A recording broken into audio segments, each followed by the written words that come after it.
Hello दोस्तों, हिंदी की आशा channel में आपका स्वागत है।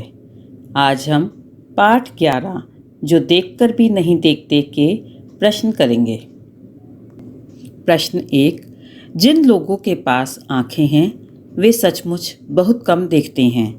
हेलेन केलर को ऐसा क्यों लगता था? उत्तर।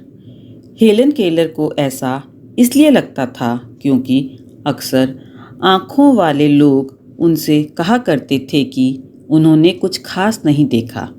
प्रकृति की जो सुंदरता आँखें ना होते हुए भी वह महसूस कर लेती थी, जिस जादू के स्पर्श से वह रोमांचित हो जाती थी, उस खूबसूरती को उनके दृष्टि संपन्न दोस्त देख ही नहीं पाते थे। प्रकृति का जादू हर वक्त उनकी आँखों के सामने होते हुए भी उनके हृदय में कोई रोमांच पैदा नहीं कर पाता था। संभवतः इसके पीछे यही कारण है कि आंखें होते हुए भी वह बहुत कम देखते थे। प्रश्न 2। प्रकृति का जादू किसे कहा गया है? उत्तर। प्रकृति का जादू वह है जो प्रकृति के रूप में नित्य कुछ न कुछ परिवर्तन करता है।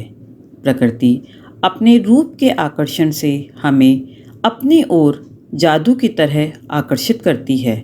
प्रकृति में विविधता है, अलग अलग वृक्षों की अलग अलग घुमावदार बनावट और उनकी छाल और पत्तियां होना, फूलों का खिलना, कलियों की पंखुड़ियों की मखमली सतह, बागों में पेड़ों पर गाते पक्षी, कलकल करते बहते हुए झरने, कालीन की तरह फैले हुए घास के मैदान आदि प्रकृति के जादू हैं। प्रश्न 3। कुछ खास तो नहीं। हेलेन की मित्र ने यह जवाब किस मौके पर दिया और यह सुनकर हेलेन को आश्चर्य क्यों नहीं हुआ? उत्तर। हेलेन की मित्र जब जंगल की सैर से वापस लौटी तो हेलेन ने उनसे पूछा कि उसने जंगल में क्या देखा।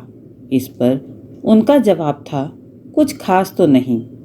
हेलेन को यह सुनकर आश्चर्य नहीं हुआ क्योंकि वह इस तरह के जवाबों की आदी हो चुकी थी। अक्सर लोग यह कहा करते थे कि उन्हें कुछ खास नजर नहीं आया। प्रश्न 4। हेलेन केलर प्रकृति की किन चीज़ों को छूकर और सुनकर पहचान लेती थी? पाठ के आधार पर इसका उत्तर लिखो। उत्तर। हेलेन केलर भोजपत्र की चिकनी छाल, चीड़ की खुरदरी छाल, कलियों और फूलों की पत्तियों की मखमली सतह को छूकर और पक्षियों के गीतों को सुनकर पहचान लेती थी। प्रश्न 5। जबकि इस नियामक से जिंदगी को खुशियों के इंद्रधनुषी रंगों से हरा भरा किया जा सकता है, तुम्हारी नज़र में इसका क्या अर्थ हो सकता है? उत्तर। इस वाक्य का अर्थ है, दृष्टि या देखने योग्य आंखें ईश्वर की विशेष देन हैं। इनसे प्रकृति की अनेक सुंदर वस्तुओं को स्पष्ट देखा जा सकता है तथा आनंदित होकर अपने सारे दुखों को भुलाया जा सकता है। प्रश्न। आज तुमने अपने घर से आते हुए बारीकी से क्या क्या देखा सुना? मित्रों के साथ सामूहिक चर्चा करो। उत्तर। छात्र स्वयं चर्चा करें। प्रश्न। कान से सुन पाने पर आसपास की दुनिया कैसी लगती होगी? इस पर टिप्पणी लिखो और कक्षा में पढ़कर सुनाओ। उत्तर। कान बंद करने पर हमें कुछ सुनाई नहीं देता है। प्रकृति की आनंदमयी आवाज़ को ना सुन पाने पर एक अजीब सी स्थिति होती है। मन तुरंत कहता है कि कान खोलकर इन ध्वनियों का आनंद लिया जाए। बंद कान में एक साए साए की आवाज़ परेशान कर देती है। मनुष्य एवं प्रकृति के क्रियाकलापों को बंद कान से हम मूक फिल्मों की तरह देखते हैं। प्रश्न।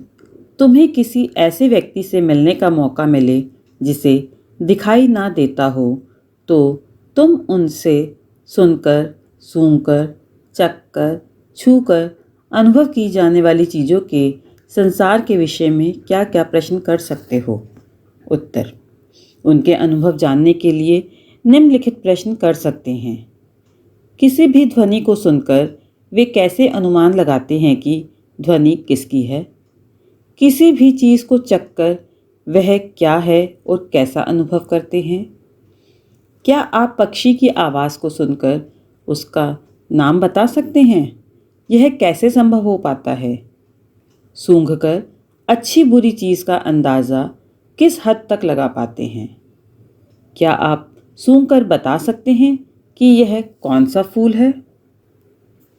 प्रश्न: हम अपनी पांचों इंद्रियों में से आँखों का इस्तेमाल सबसे ज़्यादा करते हैं। ऐसी चीज़ों के एहसासों की तालिका बनाओ जो तुम बाकी 4 इंद्रियों से महसूस करते हो। उत्तर: सुनकर आवाज़, कर्कश, मधुर, धीमी, ऊंची आदि। चखकर स्वाद, मीठा, तीखा, कड़वा, नमकीन, कसैला, खट्टा आदि। सूंघकर गंध, सुगंधित, बदबूदार, सामान्य। छूकर चिकना, खुरदुरा, गोल, चौकोर, गीला, सूखा, ठंडा आदि। धन्यवाद। पढ़ते रहिए, बढ़ते रहिए।